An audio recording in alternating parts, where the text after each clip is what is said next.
नमस्कार दर्शकों, the earth news में आपका स्वागत है। मैं हूं आपके साथ प्रेरणा जम्बोल। आज के द लाइव स्टोरी के इस ब्रॉडकास्ट में जिन शख्स से हम आपको रूबरू करवाने वाले हैं वो हमारे जम्मू की जानी मानी हस्ती में से एक है। जी हाँ, हमारे जम्मू के साथ साथ उन्होंने बॉलीवुड में भी अपना नाम कमाया हुआ है। मैं आपको बता दूं कि वो कोरियोग्राफर हैं और साथ ही साथ नाट्य रूट्स डांस ग्रुप के ओनर भी हैं। तो ज्यादा समय ना लेते हुए आपको मिलवाते हैं आकाश डोगरा जी से। सबसे पहले तो बहुत बहुत स्वागत है आपका हमारे शो में। Thank you so much ma'am. तो सबसे पहले will start with your own brief introduction to our viewers. नमस्कार, मेरा नाम आकाश है और मैं एक कोरियोग्राफर हूँ, साथ साथ फिल्म मेकर हूँ। हमारा काम है अपने कल्चर को, अपने फोक को बढ़ावा देना जी। साइमल्टेनियसली हम म्यूज़िक वीडियो के माध्यम से एंटरटेन करते हैं लोगों को। तो अल्टीमेट हमारा वर्क यही है कि हम लोगों को एंटरटेन करते हैं। ओके, तो सर नाट्य रूट्स डांस ग्रुप जो है इसके बारे में थोड़ा सा बताइए कि कितना समय हो गया है और इसका नाम नाट्य जो है कहाँ से, मतलब कैसे? नाट्य रूट्स बने हुए ऑलमोस्ट 13-14 साल हो चुके हैं। okay. और ये नाम जो है ये बहुत ही स्पेशल है मेरे लिए, क्योंकि मैंने अपनी जो डांस की जो पढ़ाई की है वो मैंने बेंगलोर से की है। I have done degree in choreography from Bangalore University under the guidance of गुरु श्रीमती माया राव। माया राव जी के बारे में बताना चाहूँगा, वो एक बहुत ही फाइन कोरियोग्राफर थे और सिर्फ इंडिया में ही नहीं पूरी दुनिया में उनका नाम है। और मेरा ये सौभाग्य है कि मैंने उनके अंडर ट्रेनिंग ली और एक कोरियोग्राफर बन पाया हूँ माया दीदी के अंडर। तो माया दीदी के यहाँ पे इंस्टीट्यूट में मैं सीखता था उसका नाम था Natya institute of Kathak and choreography. So इस नाम से मैं बहुत ज़्यादा इंस्पायर्ड हूँ, इसीलिए मैंने यहाँ आके, क्योंकि माया दीदी का एक डांस कंपनी थी जिसको वो स्टेम डांस कंपनी बोलते थे, तो मैंने दोनों का मिश्रण किया। मैंने नाट्य institute of Kathak and choreography से लिया और स्टेम डांस कंपनी से मैंने रूट्स लिया। तो दोनों का कॉम्बिनेशन करके मैंने नाट्य रूट्स बनाया। That's so amazing. तो सर, जैसे हम सभी जानते हैं कि हर एक के लाइफ में एक स्ट्रगलिंग पीरियड रहता है, तो सर आपका स्ट्रगलिंग पीरियड अगर हम जानना चाहें तो आप क्या कहेंगे? कितनी मुश्किलें आई इस मुकाम को हासिल करने तक? स्ट्रगल तो काफ़ी किया हम लोगों ने जी। सब जानते हैं, ऑलमोस्ट जम्मू में सबको मालूम होगा। मेरी सिस्टर सोनाली डोगरा, मैं, हम सब ने बहुत स्ट्रगल किया और हम दोनों से ज़्यादा स्ट्रगल मेरी माँ ने किया, मेरी मॉम ने किया। तो बहुत मेहनत की उन्होंने, वो सारी मेहनत से उन्होंने हमें पढ़ाया।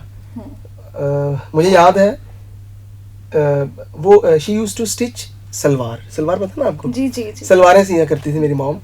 और आप यकीन मानोगे कि एक टाइम ऐसा था कि एक सलवार सिलने का सिर्फ 9 रुपये मिलते थे, 9 rupees. It's not a big amount. तो 9 रुपीज़ वाली सलवार सिल के मॉम ने हमें पढ़ाया बड़ा किया। और उस मदर का ऋण तो हम कभी चुका नहीं पाएंगे, लेकिन सबसे ज़्यादा स्ट्रगल मेरी मॉम ने किया है और उन्होंने हमें हर वक्त सपोर्ट किया। उन्होंने यही कहा कि आपको जो करना है वो कीजिए, तो हम भी उस रास्ते पे चलते रहे। तो अभी भी वो मुकाम पाया तो नहीं है वैसे, but we are on the way. Okay, that's great. तो सर हम ये मान के चलें कि आपकी लाइफ की आपकी इंस्पिरेशन जो रही है वो आपकी मदर है? डेफिनेटली। मुझे लगता है कि हर इंसान की लाइफ में इंस्पिरेशन माँ ही रह सकती है, क्योंकि मॉम के अलावा और कोई नहीं आपको समझ सकता है जी। Sir you are a family man too, तो अपनी फैमिली के साथ साथ अपने इस प्रोफेशन को किस तरह से, अपनी पर्सनल लाइफ और प्रोफेशनल लाइफ को मैनेज करते हैं आप? जी, इतना मुश्किल तो नहीं है वैसे। थैंक गॉड मेरी वाइफ जो है शी इज़ वेरी स्वीट। तो वो इतना ज़्यादा मतलब इंटरफेरेंस नहीं है। वो उनको मालूम है कि हमारा जो काम है इसमें हाँ उनकी तरफ से भी अच्छी सपोर्ट मिलती है मुझे। तो उनको मालूम है कि मेरा काम जो है वो बहुत बिजी स्केड्यूल रहता है, क्योंकि मैं एक जॉब भी करता हूँ, मैं BSF स्कूल में डांस टीचर हूँ। साइमल्टेनियसली मैं अपने वीडियो प्रोडक्शंस भी करता हूँ, तो फैमिली के लिए बहुत कम समय मिलता है मुझे, लेकिन फिर भी वो मैनेज करती है। कभी कभार गुस्सा होती है लेकिन मैनेज हो जाता है फिर भी। ओके, तो सर जैसे कि डांसिंग स्टाइल के अलग अलग स्टाइल्स होते हैं, अलग अलग फॉर्म्स होते हैं जी। आपको कौन सा फॉर्म सबसे ज़्यादा अट्रैक्टिव, सबसे ज़्यादा पसंद है? बहुत सारे डांस फॉर्म्स हैं। बेसिकली जो मेरी बेसिक ट्रेनिंग हुई है नाट्य institute of Kathak and choreography, जैसे कि इंस्टीट्यूट के नाम में ही कथक है, तो मेरी बेसिक ट्रेनिंग जो है वो कथक की हुई है। सो साइमल्टेनियसली जो मैंने डिग्री की है कोरियोग्राफी में, उसका मेन था यही था कि माया दीदी के पास पहुंच के मुझे हर फॉर्म में थोड़ी सी एक्सीलेंस मिली। वहाँ पे हमने इंडियन कंटेम्प्रेरी सीखा, Okay. फोक तो मैं करता ही था ऑलरेडी अपने जम्मू कश्मीर का, और साथ साथ में हमने बॉलीवुड हिप हॉप तो हम करते ही हैं। सो ये सारे डांस फॉर्म्स में मैं थोड़ा बहुत कर लेता हूँ। तो बेसिक मेरा जो फोटे है वो कथक है। कथक जी। ओके सर, आपको क्या लगता है कि अगर हम ओल्ड डांसिंग स्टाइल की अगर बात करें और आज का लाइफस्टाइल देखें, आज का एक नए डांसिंग स्टाइल्स आ चुके हैं, हिप हॉप, मतलब जो यूथ को, यंगस्टर्स को काफ़ी ज़्यादा अट्रैक्ट करते हैं, तो क्या चेंज आया है ये पूरे सिनेरियो में? किस तरह से देखते हैं आप इस चेंज को? बिल्कुल बहुत ज़्यादा चेंज आया है। जो हमारा डांस का जो सिनेरियो बिल्कुल ही चेंज हो चुका है। ऐसा नहीं है कि बिल्कुल न्यू चीज़ें आ रही हैं, जैसे कहते हैं ना ओल्ड इज गोल्ड, तो पुरानी चीज़ें भी कुछ वापस आ रही हैं। पुरानी चीज़ें जैसे आप देख सकते हो कि आजकल जितने रील्स में ट्रेंडिंग गाने जितने भी हैं, जितने ओल्ड सॉन्ग्स थे वो सब ट्रेंडिंग में वापस आ रहे हैं। उसके साथ साथ लोग उसमें फ्यूजन कर रहे हैं। फ्यूजन इस तरह से कर रहे हैं कि पुराना गाना है तो उसको हिप हॉप के साथ फ्यूज कर रहे हैं, तो वो एक नई चीज़ मिलती है। तो आजकल का यूथ जो है बहुत ज़्यादा क्रिएटिव है और वो इसी तरह के एक्सपेरिमेंट करना पसंद कर रहे हैं। और मैं आपके चैनल के माध्यम से आपको बताना चाहूँगा कि हमने भी एक इनिशिएटिव लिया था, मैंने, मेरी सिस्टर ने, सोनाली ने, हमने जम्मू के फोक सॉन्ग्स को लेके एक फ्यूजन किया था जिसका हमने नाम रखा था फोक स्टूडियो मेलोडीज। बहुत ज़्यादा पसंद भी किया लोगों ने उसको। हमने उसका सीज़न 1 किया था जो कि हमारे honourable lieutenant governor Shri Manoj Sinha ji ने उसको इनॉग्रेट किया था, और हमने ऑलमोस्ट जम्मू कश्मीर की सभी फोक लैंग्वेजेस को कवर किया था, जिसको हमने फ्यूज किया था with the new technology, with the new innovative idea जो आप लाए। हाँ, न्यू मतलब म्यूजिक के साथ, वेस्टर्न म्यूजिक के साथ उसका हमने फ्यूजन किया फोक का। और वो हमने सारा जो, जैसे आप कोक स्टूडियो देखते हैं ना, जी, उसी तर्ज पे हमने फोक स्टूडियो मेलोडीज किया था जम्मू कश्मीर में। तो ये इनिशिएटिव हम लोग ले रहे हैं, जैसे कि और भी बहुत सारे जो यूथ है वो ले रहे हैं। तो आई होप कि आगे भी आने वाले समय में और भी लोग इसको इस तरह के इनिशिएटिव लेंगे। बहुत बहुत बड़ी बात है। तो सर हम जानना चाहते हैं, जैसे हर परफॉर्मेंस में एक परफॉर्मेंस करने से पहले एक नर्वसनेस रहती है, तो कभी आपके साथ ऐसा हुआ है? उस नर्वसनेस को, उस स्ट्रेस को कैसे, मतलब आप कैसे मैनेज करते हैं, कैसे उस चीज़ से वो होते हैं? बिल्कुल, मैं आपको एक रिसेंट किस्सा बताना चाहूँगा। मैंने अभी भी जो जम्मू कश्मीर में हमारे G20 हुआ था, G20 कश्मीर, उसको मैंने कोरियोग्राफ किया था, जिसको डायरेक्ट किया था पद्मश्री बलवंत ठाकुर जी ने। तो वैसे तो मैं आजकल अपने शोज़ में परफॉर्म नहीं करता हूँ, सिर्फ कोरियोग्राफ करता हूँ, लेकिन ठाकुर सर ने कहा कि G20 बहुत प्रेस्टिजियस इवेंट है और I want you to perform. So जब मैं G20 परफॉर्म कर रहा था in front of all the delegates, हमारे लेफ्टिनेंट गवर्नर साहब बैठे थे और उसमें साउथ इंडियन हीरोज़ बैठे थे साथ में, तो जब मैं उस स्टेज पे, इतनी बड़ी स्टेज लगी हुई थी डल के किनारे, तो जब मैं उस स्टेज पे परफॉर्म करने गया तो मुझे थोड़ी सी नर्वसनेस हुई। लेकिन जब लास्ट में वो भारत का जो एक फ्लैग लेके हम लोग एंटर किए ना, वो जोश कुछ और ही था। तो ये G20 वाला एक्सपीरियंस बहुत बढ़िया था हमारे लिए। हम ये भी कह सकते हैं साथ ही साथ एक अच्छा, एक मेमोरेबल मोमेंट आपकी लाइफ। बिल्कुल बिल्कुल, वो पूरी लाइफ टाइम याद रहेगा हम लोगों को। तो सर जिस तरह से आपने कहा कि वहाँ पे साउथ साइड के मतलब हम पहले भी बात कर रहे थे, आप बॉलीवुड में भी अपना नाम कमा चुके हैं, तो किन किन बॉलीवुड प्रोजेक्ट्स पर आप अभी तक काम कर चुके हैं और आने वाले कौन कौन से प्रोजेक्ट्स पर काम चल रहा है? बिल्कुल, मैंने कुछ म्यूज़िक वीडियोस किए हैं जो कि जी म्यूज़िक कंपनी पे रिलीज़ हुई है, टी सीरीज़ पे रिलीज़ हुई है, टिप्स पे रिलीज़ हुई है, और PTC पंजाबी के लिए काम किया है। और मेरा एक रिसेंट जो अपकमिंग प्रोजेक्ट है जो हमने अरुणाचल प्रदेश में अभी रिसेंटली शूट करके आया हूँ मैं, और उसमें जो उसके जो लीड हीरो हैं वो हैं आफ्ताब शिवदसानी, जो कि बॉलीवुड में अपना नाम कमा चुके हैं बहुत ज़्यादा, आप सब जानते होंगे। तो हमारा ये जो अपकमिंग प्रोजेक्ट बहुत जल्द आने वाला है, तो आशा करते हैं आप सबको पसंद आएगा। जी, तो सर हम जानना चाहेंगे कि परफॉर्मेंस एज अ डांसर, आपकी सबसे फेवरेट परफॉर्मेंस अब तक की कौन सी रही है और कब का वो एक इंसिडेंट जो आप हमारे व्यूअर्स के साथ शेयर करना चाहें?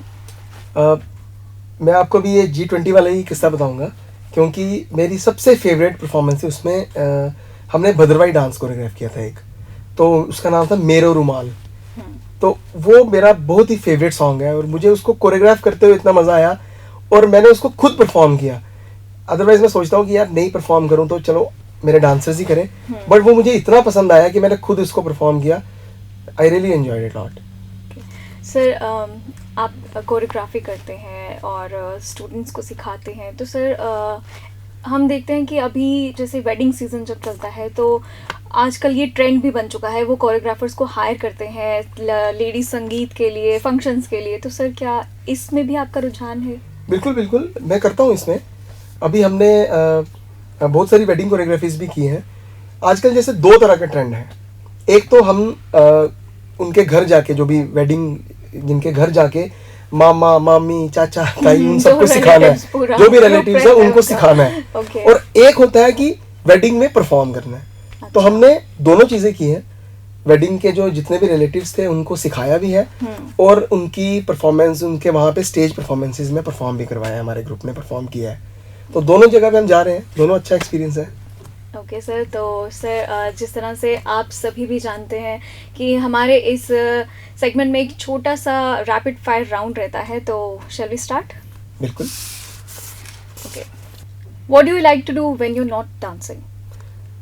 आई think eating. I eat a lot whenever I get free. Okay, you're a foodie. Yeah. The choreographer you admire the most? Maya Didi, my Guruji. What things makes you happy? Uh, Spending time with my gadgets like camera, laptop, my drone, and all the things. Electronics. Yeah. Okay. What makes you sad? जब भी मैं कोई काम ना कर रहा हूँ, जब मेरा कोई बड़ी देर से कोई प्रोजेक्ट ना आया हो, मुझे बहुत ज़्यादा फील होता है कि मैं क्या कर रहा हूँ, मैं कुछ कर ही नहीं पा रहा हूँ। Okay. If you have had a conflict with a fellow dancer, how would you resolve the matter? क्या कभी Generally, ऐसा हुआ है? I don't. Okay. Let go. Name any 3 celebrities you follow on social media. One is Nora Fateh. Okay. She's an amazing dancer. Another one is Remo sir. Remo D'Souza. Okay. And I like Terence also. Okay. What are the 3 things you still want to do in your life except dance? I want to make one full-fledged film. Like Dogri film हो, Bollywood film हो, एक film करना चाहता हूँ। Okay. Number 2. Number 2, I want to buy Arri Alexa. It's a camera. Right now I have FX6, Sony FX6, but I want to buy Arri Alexa. And last but not the least, 3. Number 3. Achha, 3. Okay, then I'll go for some drone also. Like I have drone, but Nothing for your family? nothing. Okay. Favorite Bollywood song you'd love to perform on? Bollywood तो नहीं, अभी recently एक मैं reel बना रहा हूँ ऐसे, तो मैं एक हिमाचली नाटी पे वर्क कर रहा हूँ। तो I really like folk dances, folk जो नाटी वाले म्यूजिक है, पहाड़ी म्यूजिक है, तो मुझे बड़े अच्छे लगते हैं, और उसके साथ कुछ फ्यूजन करने का। Okay.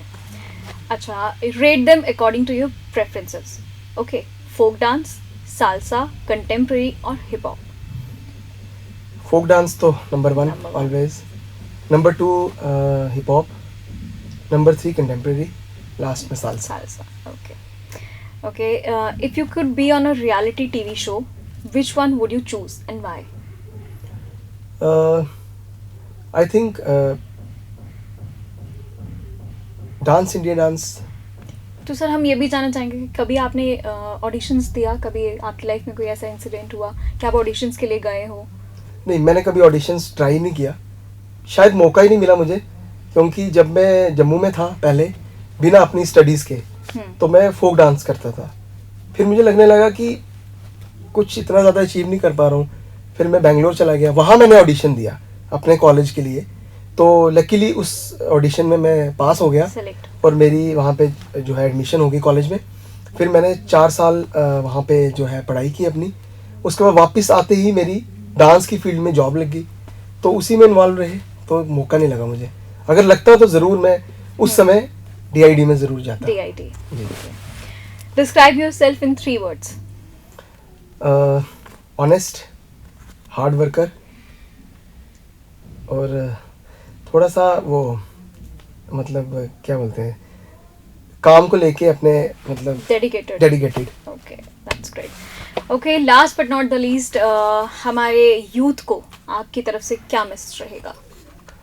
यूथ के लिए यही मैसेज है कि आप लोगों का जो भी मन करता है उसको अच्छे से एंजॉय कीजिए. मतलब I am talking about the work. काम पे ध्यान दीजिए. अगर आपको ज़रूरी नहीं है कि इंजीनियर ही बनना है, डॉक्टर ही बनना है. If you have that capability you can also join the dance things. Singer बन सकते हो.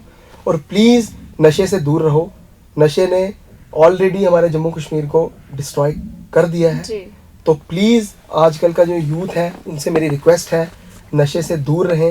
ये पूरा घर बर्बाद करेगा और आपकी ज़िंदगी भी बर्बाद करेगा. नशे से दूर रहिए.